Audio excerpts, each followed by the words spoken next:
Je sais que le Messie premier alayhi salam a dit dans les enseignements de l'islam à propos de l'âme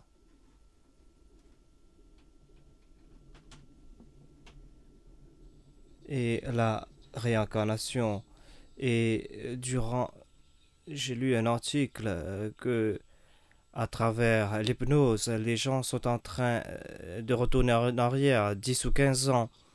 Et il y a plusieurs statistiques à ce propos. Il y a une femme qui a dit que quand elle était enceinte de 2 ou 3 mois, elle avait vu son père dans une vision, son père accompagné d'un oncle et d'une troisième personne. Et son père lui a dit que la troisième personne était un de ses frères qui était décédé à un très jeune âge. Donc, il était en train de s'introduire.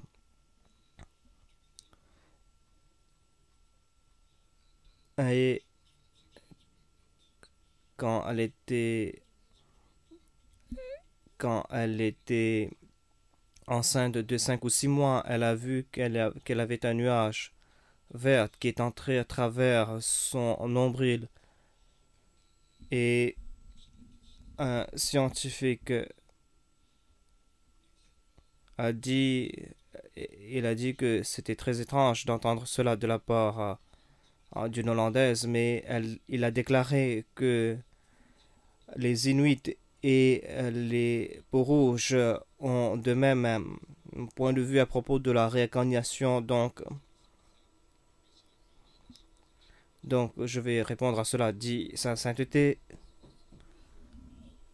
le Messie promis alayhi salam a discuté à ce propos dans son livre Brahin et Ahmadiyya. Et moi aussi, j'ai étudié plusieurs ouvrages à propos de la réincarnation, à propos des histoires que vous avez mentionnées. J'ai lu plutôt certains livres concernant la parapsychologie, et ceux qui ont un esprit détaché, une attitude détachée et qui ont étudié ces faits ont dit que tout cela n'est que la supercherie, ce ne sont que des inventions et ce ne sont que des impressions ou des rêves. Mais dans la plupart des cas,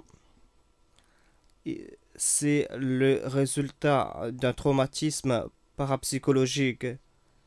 Et ces personnes ont des hallucinations. C'est pour cela qu'ils créent de telles idées. Donc, tout cela est contre, en fait, les expériences islamiques. Donc, on doit essayer de trouver certains critères pour juger le vrai de l'ivraie. Tout d'abord, je voulais dire que ces histoires concernant la réincarnation ne sont pas toutes les histoires. Le concept de la réincarnation a été emprunté des hindous et vous devez commencer votre enquête des hindous au lieu d'écouter une histoire tordue qui ne vous dit pas toute l'histoire. La raison ou le concept de réincarnation veut dire que nous sommes éternels en tant qu'âme. La matière aussi est éternelle. Dieu est éternel en lui. Donc il y a 3 éternités, la matière, Dieu et les âmes. Dieu n'a rien créé. Il existe en même temps que l'âme ou les âmes et en même temps que la matière. Donc les âmes de différentes formes ont pris naissance et ils vivent éternellement. Alors que le concept d'un seul Dieu qui vit pour tout le temps ou éternel est très complexe pour certaines personnes. Pour ajouter à cette complexité, ils ont ajouté un nombre incalculable d'âmes.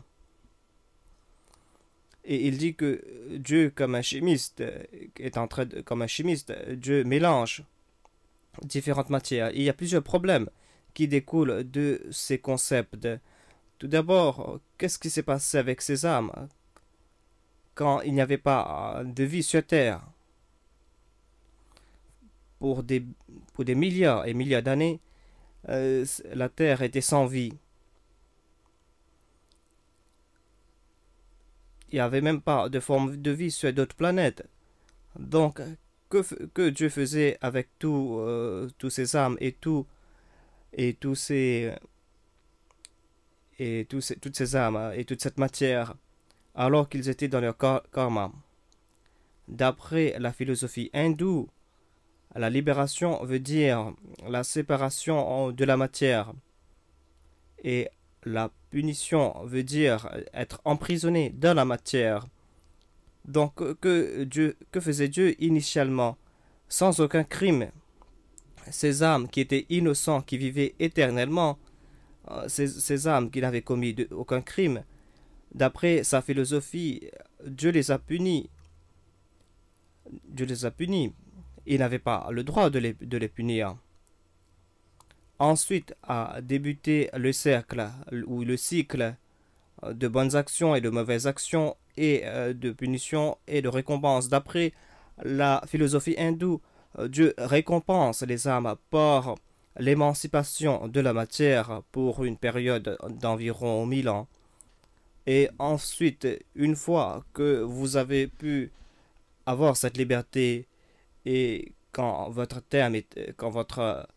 délai est arrivé à son terme, vous entrez dans la matière. Et ensuite, il continue à dire que ces âmes sont innombrables et d'après la philosophie hindoue, même un ver de terre a une âme.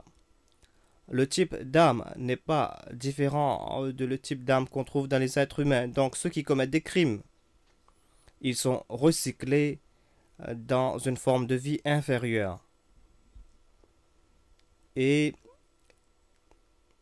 ceux qui sont pieux et ceux qui font de bonnes œuvres, eux, ils sont libérés pour un certain temps et ensuite ils retournent de la forme d'être humain.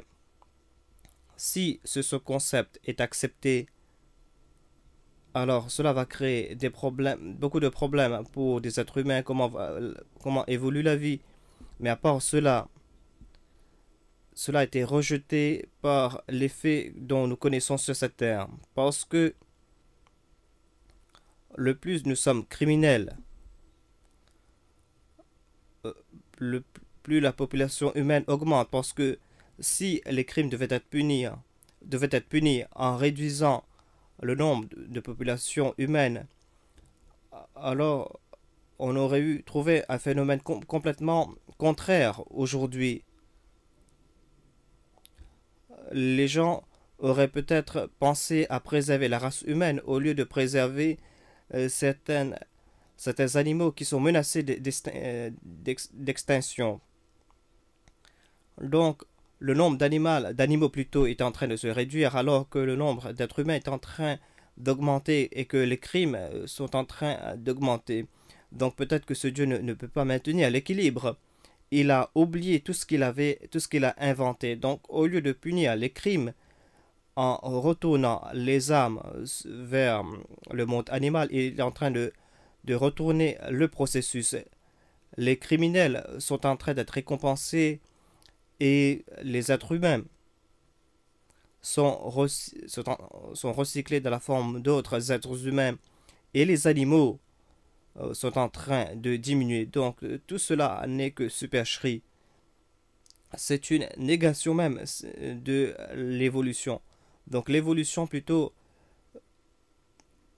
c'est le développement des facultés humaines à tel point que la vie peut être capable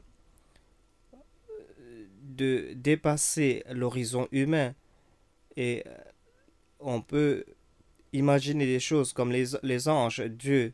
Et pour cela, pour cela, la vie a évolué pendant des milliers et des milliers d'années. Après cela, si la fin veut dire que la vie doit retourner sur cette terre, ce sera un cercle vicieux sans aucun sens. D'après l'islam, il n'y a pas de retour. La vie évolue vers un but beaucoup plus ultime.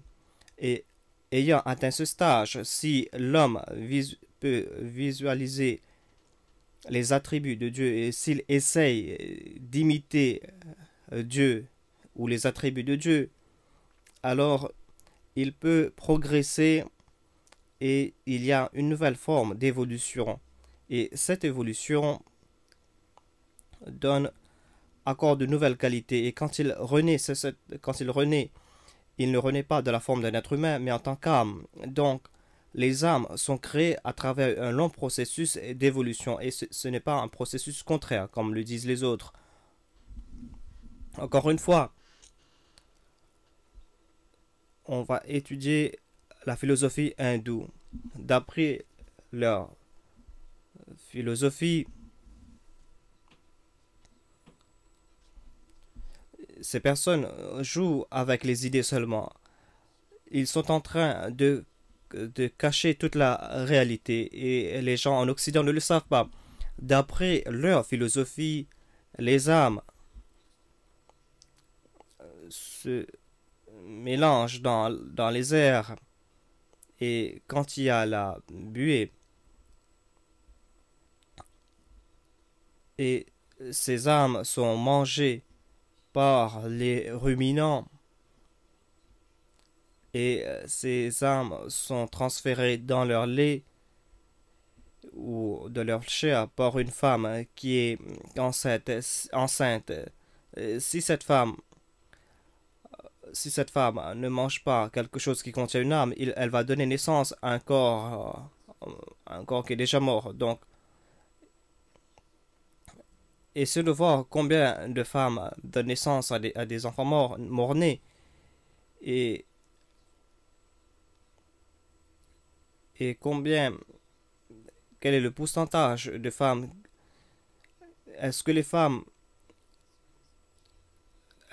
dans ces endroits donnent naissance à des morts-nés ou est-ce que c'est le contraire? Quand vous étudiez ces statistiques, vous allez voir qu'en Arabie, dans le désert d'Arabie, il y a beaucoup plus d'enfants qui naissent que dans les endroits humides. Donc, d'où viennent ces âmes dans le désert d'Arabie? Donc, pourquoi est-ce qu'on ne trouve pas de telles âmes? Donc, tout cela n'est que pure invention. Ils ne recherchent que des choses bizarres et étranges pour satisfaire leur désir de connaître quelque chose, alors qu'ils ont rejeté leur concept de Dieu auparavant. Donc, pour remplir ce vide, ils créent ces cultes et ils transforment ces cultes. Donc, ces nouveaux cultes sont très populaires et ces gourous ont des milliers de dollars et ensuite ils partent, ils disparaissent avec l'argent des autres. Ils disparaissent après s'être enrichis. S'ils prennent naissance, encore une fois en tant qu'être humain, alors ce Dieu sera injuste.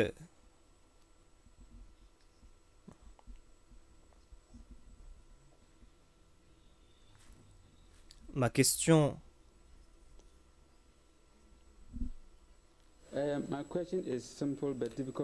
Ma question est très simple mais difficile pour moi.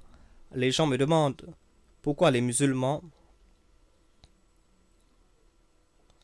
que les musulmans hommes ne portent pas d'or. Donc voilà ma question.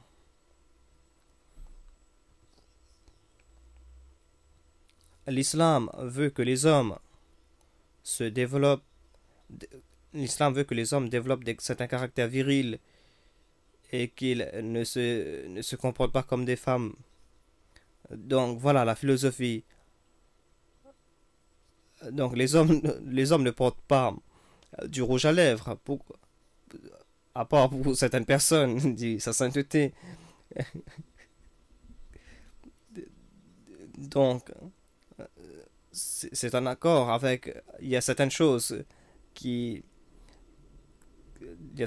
s'appliquent pour les hommes, il y a d'autres qui ne s'appliquent pas pour les hommes. Il y a certaines choses qui s'appliquent pour les femmes, Donc, l'or, par exemple, est confié aux femmes. Et encore une fois, c'est une réponse à une allégation contre, c'est une réponse à une allégation contre l'islam.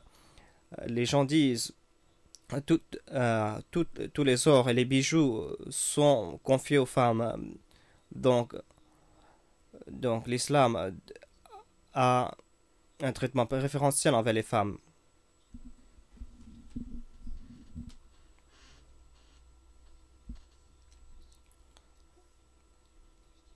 C'est une question concernant le christianisme. On nous, on nous, on nous compare avec les premiers chrétiens. Donc, au début, le christianisme s'est répandu, a été répandu par l'Empire romain, je crois. Donc, le christianisme a été supporté par l'Empire romain. Non, c'est tout à fait le contraire, je crois. C'est l'Empire romain qui a empêché la propagation du christianisme pendant les 300 premières années. Donc, quand l'Empire romain est devenu chrétien, le christianisme avait perdu toute réalité avec le christianisme. Donc ma question a déjà répondu alors.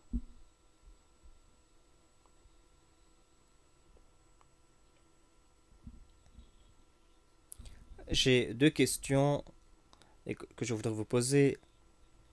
J'ai lu un pamphlet dans lequel euh, qui- un, pamf- un pamphlet qui dit un message de paix et, et cela a été écrit par le troisième calife.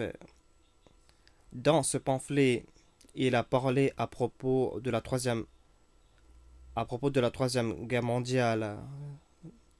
Donc, il a parlé à propos de cette troisième guerre mondiale. Je voulais seulement savoir, est-ce que c'est une certitude qu'il y aura une troisième guerre mondiale ou est-ce que c'est une prophétie? Donc, pouvez-vous nous expliquer? Donc, je vais répondre à votre question d'abord. Donc, c'est une question qui s'applique au temps moderne. Les gens s'étonnent, les gens se demandent, est-ce qu'il y aura une troisième guerre mondiale? Surtout maintenant. Donc, maintenant, on trouve un nouvel empire. L'Amérique est tout seul et apparemment, il n'y a pas d'opposition contre les États-Unis d'Amérique. Donc, de une certaine façon, tout comme Dieu est unique, donc il y a un seul faux Dieu maintenant sur Terre. Et en tant que tel, il n'y a pas de danger apparent. Apparemment, on ne trouve pas de danger. Mais moi, je regarde cela d'un autre point de vue. Quand je vois leur hégémonie,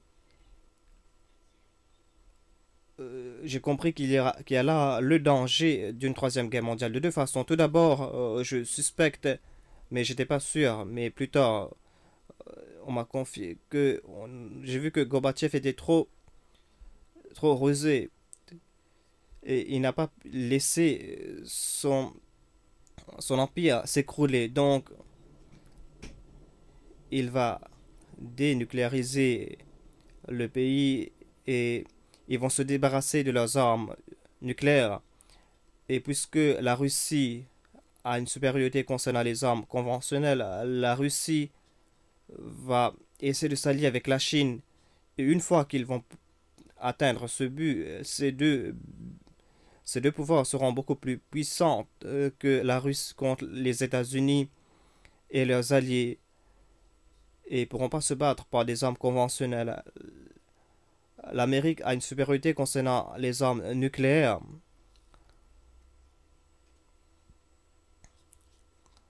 Donc, ils ont dit qu'ils vont détruire leurs armes nucléaires. Donc, c'était quelque chose de très rusé de la part de Gorbatchev. Et donc, peut-être qu'ils vont s'allier avec la Chine. Mais cela ne s'est pas passé. Le deuxième danger est que la Russie va se briser et la Russie va devoir changer. Mais moi, je crois que la Russie ne va pas se briser, mais la Russie va se réorganiser. Et je crois encore que la Russie ne va pas se briser en morceaux, mais qu'elle va attendre son temps. Économiquement, il était impossible pour la Russie, en dépit du fait que la Russie est un plus grand pays que les États-Unis d'Amérique et le Canada. Il y a, il y a environ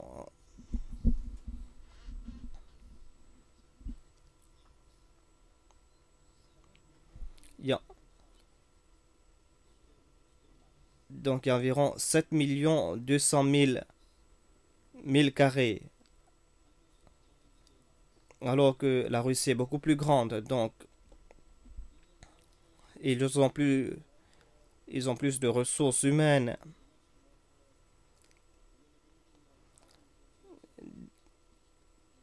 Donc dans tous ces domaines, la Russie dépasse les autres. Donc j'ai cru que la seule raison pourquoi Gorbatchev est en train de le faire, c'est pour des raisons économiques. Le système avait des failles économiques et quelle que soit votre force dans le domaine militaire, si vous n'avez pas assez pour nourrir votre armée, vous ne pouvez pas vous battre. Donc voilà le problème, mais c'était un problème temporaire.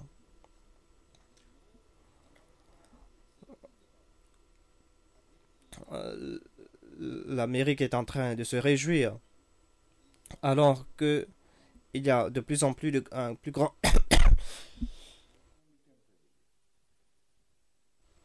grand ressentiment en Russie. Il y a un nouvel ordre mondial, mais pas le nouvel ordre mondial de Bush, mais un nouvel ordre mondial complètement différent. Regardez ce qui se passe en Europe et vous allez commencer à comprendre que les choses vont changer dans les 10 prochaines années. Ce qui va se passer, c'est que l'Europe de l'Est, qui est très pauvre, va, va s'allier avec les autres États européens et ils vont se recouvrir rapidement. Et l'Allemagne va aider, va supporter ces pays. Et l'Allemagne va graviter autour d'autres petits États. Ensuite, donner seulement 5 années de paix à l'Allemagne et à travers cette main-d'œuvre bon marché, ils vont, ils vont apporter une nouvelle industrie en Allemagne, une nouvelle révolution en Allemagne. Donc, ces États vont graviter autour de l'Allemagne et en tant que tel, l'Europe sera beaucoup plus fort que les États-Unis d'Amérique. Et ajouter à cela la Russie. La Russie est à moitié en Europe et à moitié en, en Asie. Mais la moitié de la Russie ou de l'ex-USSR va devenir une des plus grandes puissances sur Terre s'ils vont se joindre ensemble. Ce qui va se passer, c'est que tout d'abord, il y aura une des jalousies économiques créées de cette nouvelle situation. Ils vont chercher de nouveaux marchés et les pays européens vont se battre entre elles et externellement, ils vont se battre contre les États-Unis d'Amérique pour avoir de nouveaux marchés. Et il y aura cette situation d'avant la Première Guerre mondiale où le tiers-monde n'est qu'un marché. Rien de plus, rien de moins. Ils vont employer la force plus qu'auparavant parce que personne ne sera là-bas. Il n'y aura pas de nouvelles superpuissances pour empêcher la main d'un oppresseur. Déjà, vous voyez le gras. Ils ont utilisé les Nations Unies comme une excuse. Maintenant, les Britanniques et les États-Unis d'Amérique sont en train de le faire. Quel droit ont-ils pour entrer en Irak maintenant et pour réhabiliter les Kurdes sans déclarer la guerre? Et ils sont en train de forcer les soldats américains irakiens plutôt hors de cette région. Il n'y a pas de réalité à cela. Ils sont en train d'établir le fait et ils sont en train de donner ce message au tiers-monde plutôt qu'à partir de maintenant, il n'y a plus de légalité, il n'y a plus de décence, il n'y a plus de civilisation. Nous allons dicter nos termes, les termes que nous voulons. Donc, pour commencer, il y aura un certain ressentiment, non seulement en Russie, mais aussi dans le tiers-monde. Et au début, cela ne va pas faire surface rapidement parce que beaucoup de dirigeants de l'Est sont corrompus. Ils vont se courber devant les États-Unis d'Amérique et ils vont essayer de tirer leur profit de l'Amérique. La même chose va se passer ou s'est passé concernant les autres pays d'Arabes. La même chose s'est passée en Turquie et au Pakistan. Mais quand j'ai analysé toute la situation, je vois beaucoup plus loin que la situation présente. Ce qui va se passer, c'est que il y aura un grand ressentiment dans la masse. Eux, ils vont se débarrasser de leurs leaders et de nouveaux leaders vont venir à leur place. Il y aura il y aura de nouvelles rivalités entre les États-Unis d'Amérique et la Russie, entre l'Europe et l'Amérique. Il y aura une nouvelle compétition économique et il y aura une compétition pour avoir des supériorités politiques. Cette situation va se terminer que par la guerre. Il y aura des petites guerres ici et là parce que il n'y aura pas de peur contre les armes nucléaires. Donc avant que cela ne se passe, les Américains et les autres puissances nucléaires vont tout d'abord se dénucléariser. Ils vont réaliser qu'il n'y a plus de danger.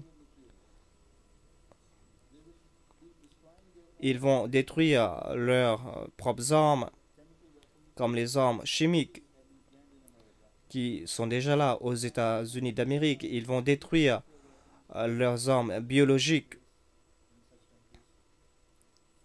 Donc, d'un côté,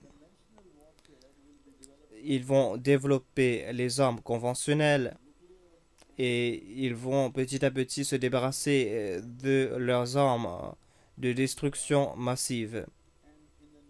Et dans le nouvel ordre mondial qui va apparaître après un certain temps, l'homme sera là avec ses jalousies. Ce sera le temps pour de nouvelles guerres. Donc, je crois, moi, que cela va se passer dans 10 ou 12 ans. La raison des guerres n'est pas les armes ou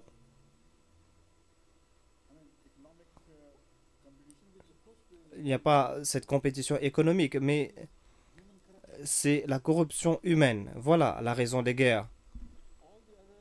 Toutes les autres raisons ne sont que des excuses, c'est tout. Si par exemple, quelqu'un est plus riche que moi et que je suis puissant, je suis assez puissant pour le voler, je ne vais pas le faire à moins que je sois corrompu moi-même. Si je suis honnête, si je crains Dieu, alors il n'y aura pas ce déséquilibre. Même le plus petit enfant, avec les trésors entre ses mains, sera protégé de moi. Mais même si la personne qui est beaucoup plus riche que moi est aussi puissant que moi, et que je suis faible et que j'ai rien, je serai jaloux, je vais essayer de le voler, mais j'aurai pas de paix parce que je suis corrompu. Donc, la raison pour les guerres, c'est la corruption humaine, c'est cette manque de moralité. Et aucune superpuissance n'a essayé d'enlever cette corruption. Et ils ne pensent pas que la moralité est une arme pour établir la paix. Donc, le plus nous avançons dans le temps, le plus vous allez voir ce déséquilibre et le facteur de base de la moralité est ignoré de plus en plus. Comme je l'ai mentionné et comme je l'ai démontré, regardez ce que la guerre du Golfe a fait. À part certaines choses, la guerre du Golfe a fait exploser ce mythe qu'est la justice. La même situation est en train de prévaloir en ce qui concerne l'Israël et l'occupation des États arabes. Ils n'avaient pas de raison d'attaquer ces régions. Ils ont occupé ces parties du Moyen-Orient et l'Occident a dit qu'ils ont le droit de le faire. Donc, et ils ont inventé de nouveaux termes. Donc, pourquoi est-ce que l'Irak n'avait pas le droit de faire la même chose? Donc, tout cela n'est que mensonge. En fait, ce sont des personnes immorales plutôt. Et ils ne se tournent pas vers la religion, mais ils se détournent de la religion et de Dieu. Et il est dit que le pouvoir corrompt. Et le pouvoir absolu corrompt absolument. Donc, la nouvelle guerre, c'est une guerre de corruption absolue. Parce qu'une des puissances de le monde est devenue une puissance absolue. Et cette puissance absolue va corrompre l'esprit américain plus qu'auparavant. Auparavant, il y a plusieurs mots qui ont pris naissance en Amérique, mais dans cette situation, ils peuvent faire ce qu'ils veulent. Ils vont répandre l'injustice dans le monde. Ils vont traiter les autres êtres humains comme des animaux qui doivent se courber devant eux. Tout d'abord, ils seront gentils, ils seront courtois envers les Européens comme des partenaires, comme leurs partenaires, tout comme ils ont traité les Britanniques. Mais après un certain temps, il y aura de nouvelles jalousies en Europe.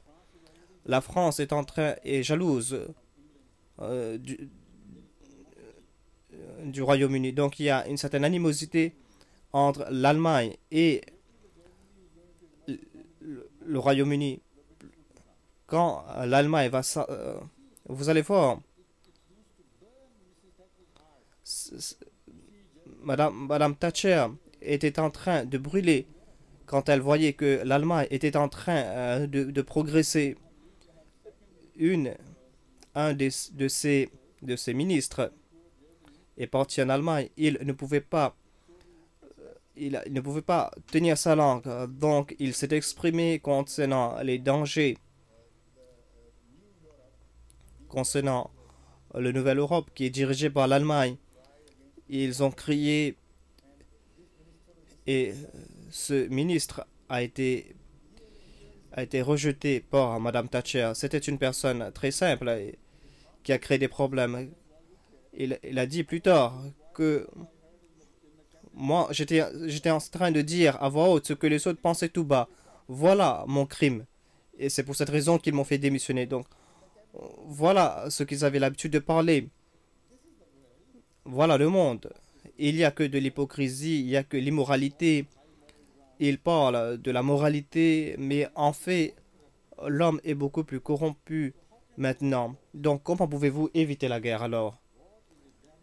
Les guerres sont les résultats directs de, de cette corruption humaine qui atteint son apogée. Et quand la corruption humaine entre en action ou aide le pouvoir, quand les deux vont de pair, les guerres ne sont pas très loin. Donc le troisième calife a prédit cela, non pas parce que Dieu lui a dit que cela va se passer exactement, mais il a étudié les prophéties du Saint-Coran, il a étudié les prophéties du Messie premier, l'Islam, il a compris la politique mondiale et il a compris dans quelle direction le monde partait. Donc, il a ajouté le tout, il a estimé que peut-être, de la façon dont les choses vont aller, peut-être dans 30 ans, le monde va terminer par une guerre. Donc, voilà une façon d'analyser la situation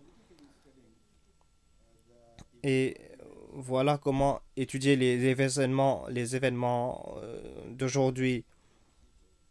Vous pouvez projeter vos pensées dans le futur et vous allez voir ce qui va se passer. La deuxième chose qui est plus importante et plus certaine, c'est l'étude des prophéties du Saint-Coran. Et moi, j'ai pas de doute, j'ai aucun doute à ce propos. À plusieurs reprises, le Saint-Coran a prédit des guerres mondiales qui ont détruit plus de monde que les guerres passées, surtout dans la sourate Taha, qui est après la sourate Maryam. Le Saint-Coran est clair à ce propos. Le Saint-Coran déclare que, je vais citer ce verset, قل ينسفها ربي نسفا فيذرها قاعا صفصفا لا تجد فيها عوجا ولا أمتا يومئذ يتبعون الداعي لا عوج له. c'est-à-dire au prophète de Dieu, il te demande concernant les puissances comme les montagnes. On a mentionné des montagnes. Et plus tard, il a été expliqué que les montagnes, nous ne voulons pas dire en fait ces montagnes physiques que vous voyez comme l'Everest et tout, mais ces montagnes voulaient dire les puissances, les surpuissances humaines. Donc on va commencer par la bonne traduction, c'est-à-dire au prophète, il te pose des questions concernant ces montagnes. Comment est-ce que l'islam va conquérir ces grandes montagnes? Comment est-ce que l'islam va se répandre? Ces puissances qui sont inconcevables et que l'être humain ne peut pas détruire et que l'être humain ne... Qul yansifuha rabbi nasfa. Dites au prophète de Dieu, c'est-à-dire au prophète de Dieu, vous n'avez pas de pouvoir pour les détruire, mais Dieu va les détruire. Yansifuha rabbi nasfa. Dieu va les détruire complètement. Yazharuha qa'an safsafa. C'est-à-dire, il va les aplanir. Et la tarafiha iwajan wala amta. Ils seront tellement aplanis que vous n'allez pas voir de mont. Il sera complètement plat.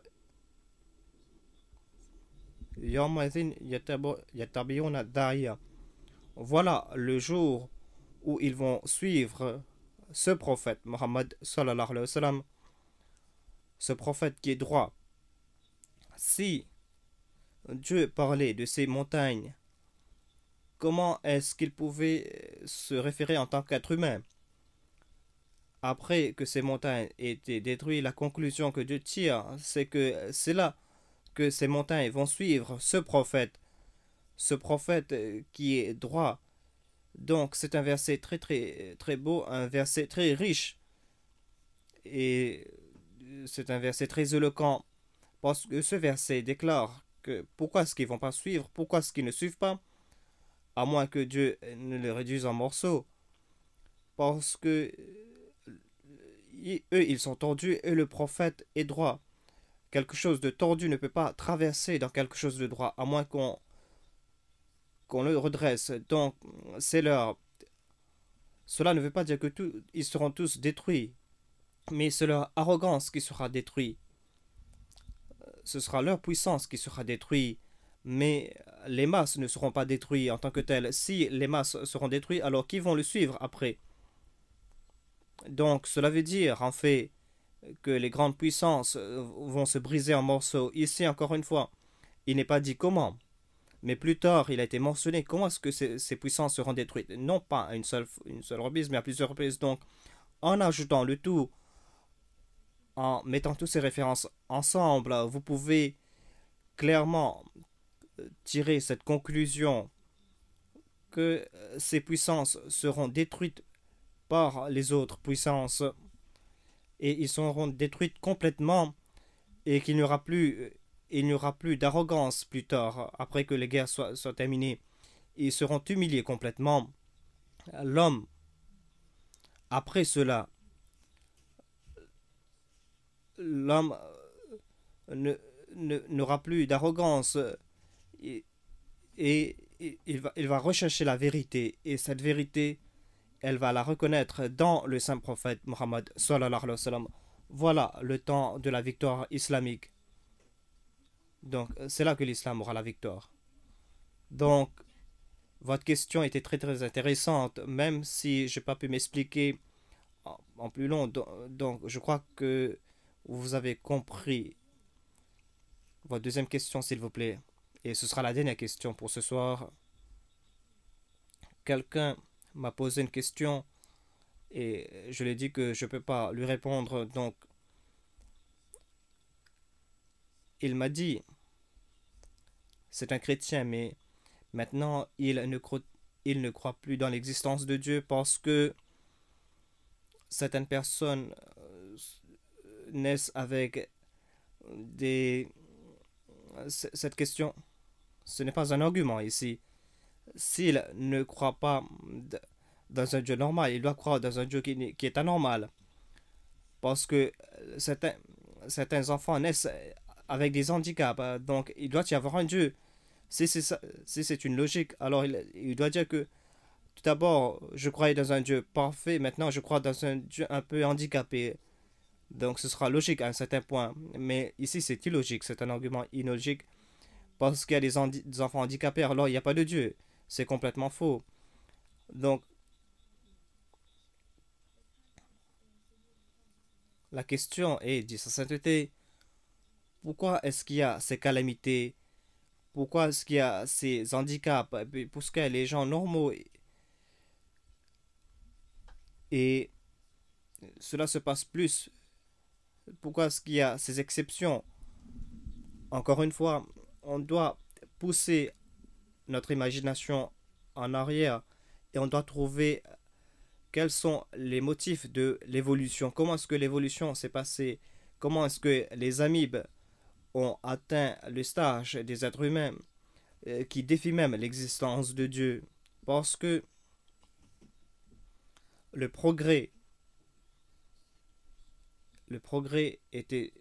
a été poussé par deux forces, dit sa sainteté. Il y avait le plaisir et la douleur. Une seule force n'aurait pas pu faire évoluer les choses dans dans les bons sens. S'il y avait seulement le plaisir dans la vie, s'il y avait seulement ce plaisir et pas de douleur, alors la vie serait là-bas, là où elle est. L'amibe ne va pas progresser d'un seul pas. C'est cette lutte pour la survie. La lutte veut dire qu'il y a moins de nourriture à quelque part et plus de nourriture à quelque part d'autre. La lutte veut dire que dans certaines parties, les hommes sont faibles et d'autres hommes sont plus forts. Donc, la lutte va se développer et cette lutte va développer les qualités humaines. Et en fin de compte, il y aura ce développement complet qu'est l'être humain. S'il n'y avait pas de douleur, par exemple, il n'aurait pas eu de joie. Vous n'aurez même pas eu de joie. Mais supposons qu'il n'y a que la joie et pas de douleur. Je vais vous montrer que la vie ne va pas progresser d'un seul pas. Est-ce que, est-ce que vous allez vous contenter d'une vie comme celle d'une amibe? Ces handicaps aussi ont un certain message, mais j'ai parlé à ce propos pendant des heures et des heures dans différentes sessions de questions et de réponses. Si vous voulez vraiment avoir une réponse complète concernant ces calamités et pourquoi est-ce qu'il y a ces problèmes, pourquoi est-ce qu'il y a ces calamités et ces souffrances dans la vie humaine, vous devez écouter à toutes ces cassettes parce que ces cassettes sont disponibles peut-être ici. Nous n'avons pas laissé. Je me souviens que quand j'ai visité l'Allemagne à Munich une femme avait posé cette question. Elle-même, elle avait souffert. Elle est... Et la façon dont elle avait posé cette question, tout le monde croyait que je ne pouvais pas répondre à cette femme et que je ne pouvais pas la satisfaire, mais je connaissais quel type de réponse pouvait la convaincre d'après le style de sa question. Et en fin de compte, c'était elle qui, qui acquiesçait beaucoup plus que les autres. Elle était d'accord avec moi en fin de compte parce que l'islam est une religion logique. L'islam a une réponse pour toutes les questions, une réponse convaincante à toutes les choses. Donc, vous pouvez écouter ces cassettes. Donc je vais essayer de trouver ces cassettes, dit le monsieur.